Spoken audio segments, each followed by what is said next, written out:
pernah bermimpi ketemu Rasulullah Sallallahu Alaihi Wasallam. Kemudian Habib Mundir bertanya kepada Rasul yang kurang lebihnya untuk siapa saja syafaatmu ya Rasulullah. Maka Rasul menjawab, syafaatku untuk orang yang masam umbul-umbul, bukan untuk, ini tambahan dari saya, bukan untuk orang yang imannya besar, bukan untuk orang yang jubahnya panjang, tapi untuk orang yang pasang umbul-umbul. Bukan pula untuk orang yang bakal duduk di atas panggung, tapi untuk orang yang pasang umbul. Kenapa Rasulullah SAW mengatakan sedemikian? Ini bukti bagi kita bahwa Rasul memperhatikan kepada umatnya, siapa saja dengan predikat apa saja diperhatikan oleh Rasulullah SAW. Kadang yang pasang umbul-umbul jauh lebih ikhlas hatinya ketimbang mereka yang duduk di atas panggung. Keikhlasan hati ini jangan akan membuat dapat konten yang besar dari Allah Subhanahu wa Ta'ala.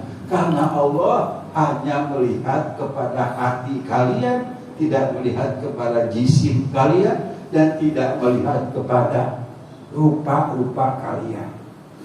Yang dilihat oleh Allah hati kita. Bal yanzuru ila qulubikum. Hati kita ini yang menjadi sasaran penglihatan Allah, karena hati yang tidak pernah bisa berdusta. Mulut boleh berkata 1000 bahasa dengan cara bersilah. Ini Cimande, Cikarang, di mulut ada. Kalau Cipuas sudah pasti. Itu di mulut, tapi hati kita tidak pernah bisa berbohong. Itu demikian. Pasang umpul mungkin lebih ikhlas. Ini mau peringatan perayaan Maulid Nabi. Dia pasang, dia bikin panggung untuk akabir duduk di atas sana. Dia berpikir demikian. Itu satu pemikiran yang positif dan dilandasi dengan perasaan ikhlas. Bukankah keikhlasan itu yang menjadi sasaran penglihatan Allah? Maka itulah Rasul mengatakan syafaatku untuk orang yang basah umbul. Almarhum ini hanya tukang bagiin berkat, tetapi belum sampai selesai, sudah keburu jatuh dan meninggal. Insyaallah Ta'ala husnul khatimah. Belum tentu kita bisa begitu. Mati di masjid dalam keadaan memperingati Maulid Nabi Muhammad SAW. Betapa tidak. Dalam hadis kursi disebutkan bahwasanya Allah Subhanahu wa Ta'ala melihat dan memandang, memperhatikan hati-hati hamba-hambanya. Dilihat hati semua. Kemudian sabda Allah, dan tidak aku temukan sebuah hati yang teramat sangat tawadhu dibanding dengan hatimu ya Musa. Oleh sebab itu maka aku pilih engkau dari seantero manusia untuk menyandang risalahku dan firmanku. Famut ala tauhidi wa hubbi Rasulillah sallallahu alaihi wasallam. Matilah kamu di atas memisahkan Allah, dan matilah kamu dalam keadaan sedang mencintai Rasulullah sallallahu alaihi wasallam. Karena cinta Rasul sama dengan cinta kepada Allah Subhanahu wa Ta'ala. Taat kepada Rasul sama dengan taat kepada Allah Subhanahu wa Ta'ala. Man yu'minu faqad adallah. Siapa yang menyakiti Rasul sama seperti menyakiti Allah. Siapa yang taat kepada Rasul sama seperti taat kepada Allah. Itu orang mati dalam keadaan cinta. Saya belum tentu. Kita ini belum tentu. Terus sama saya kata, mudah-mudahan dalam husnul khatimah. Meskipun terus terang dia jarang hadir di sini, tapi ini awal merapatnya dia sama saya. Mudah-mudahan orang tua kita semua, tidak saya sebut satu persatu, mudah-mudahan semua dapat ampunan Allah Subhanahu wa taala.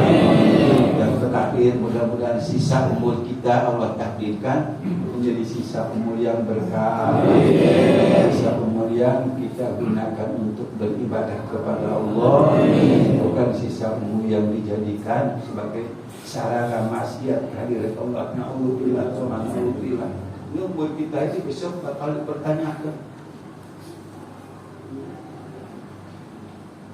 Dalam hadis lan tasula qadama abdi hatta yus'al an arba'in, tidak akan pernah dapat melangkah dua kaki seorang hamba di hari kiamat besok sampai dengan ia ditanya dulu mengenai 4 perkara.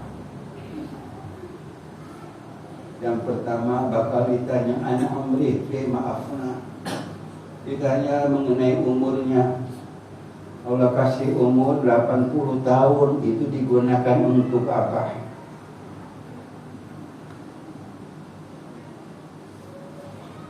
Bagi orang yang umurnya diinfakkan untuk berkhidmat kehadirat Allah, celakalah orang yang umurnya digunakan untuk bermaksiat kepada Allah. Coba kali ditanyakan. Wa anja salidihi fima ablah. Yang kedua bakal ditanya mengenai tubuhnya, dari mulai bayi dengan tubuh yang sangat halus, mulus, sampai kemudian tua renta dengan kulit muka keriput, kemudian mati dan membusuk. Itu bakal ditanya sama Allah, dari mulai mulus sampai dengan membusuk, itu tubuh itu dipakai apa? Yang ketiga, wa an malihi fi ma anfaqah wa min aina iktasabah. Yang ketiga bakal ditanya mengenai hartanya, fi ma anfaqah, dinafkahkan untuk apa hartamu itu? Apakah dinafkahkan di jalan Allah atau sebaliknya? Wa min aina iktasabah, dan dari mana mengkasap harta itu? Apakah dengan cara yang dihalalkan oleh syarak atau kebalikannya, cara yang diharamkan oleh syarak? Naudzubillah. Yang terakhir, wa an mahabbatina ahlal bait. Yang keempat bakal ditanya mengenai kecintaan kita kepada ahli bait Rasulullah sallallahu alaihi wasallam, kepada keluarga Rasulullah sallallahu alaihi wasallam. Kalau kita lulus bisa menjawab keempatnya, maka baru kaki kita bisa melangkah di hari kiamat. Sebelum itu kita nggak bisa melangkah, tertinggal oleh orang.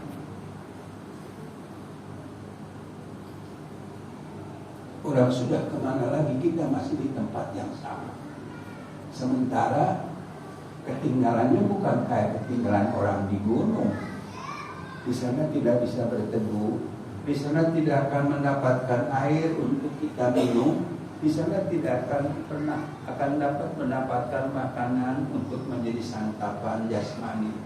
Di sana tidak akan pernah menemukan pakaian untuk kita kenakan. Kita ini dalam keadaan susah teramat sangat susah. Kesusahan yang kita kecap dan kita alami di kehidupan dunia sebenarnya dibanding dengan kesusahan di alam nanti, kesusahan sekarang cuma semu. Kesenangan yang kita kecap di alam sana tidak sama dengan kesenangan yang kita kecap di alam dunia. Kesenangan di alam dunia semuanya semu saja, semu belaka, bukan kesenangan hakiki. Sekarang kita bayangkan, sedang enak naik mobil di jalan tol, turun hujan, tiba-tiba bannya pecah. Tadi waktu cuacanya bagus, mobilnya sehat, tentu saja kita merasa senang akan cepat sampai ke tempat tuju. Tetapi begitu hujan bannya pecah, kesenangan tadi sama sekali sirna, yang agak susah. Yang biasa tiapan ganti ban munai serap, kumaha mun serap nah. Semua kesenangan di dunia itu seperti itu. Kalau kita lagi sehat, dibayang-bayangi oleh sakit. Kita lagi kaya raya, dibayang-bayangi oleh jatuh bangkrut. Itu kesenangan dunia. Oleh sebab itu maka dikatakan oleh Imam Ghazali, di dunia ini tidak ada kesenangan. Karena Allah tidak pernah bikin kesenangan untuk di dunia, Allah hanya membuat kesenangan untuk di akhirat. Mudah-mudahan yang sedikit ini bermanfaat untuk semua kita dan keluarga. Bismillahirrahmanirrahim. Bismillahirrahmanirrahim. Allahumma istaudattuka ma'allamtani fardulu ilayya inda ajati ilaihi la tansani ya rabbal alamin. Mudah-mudahan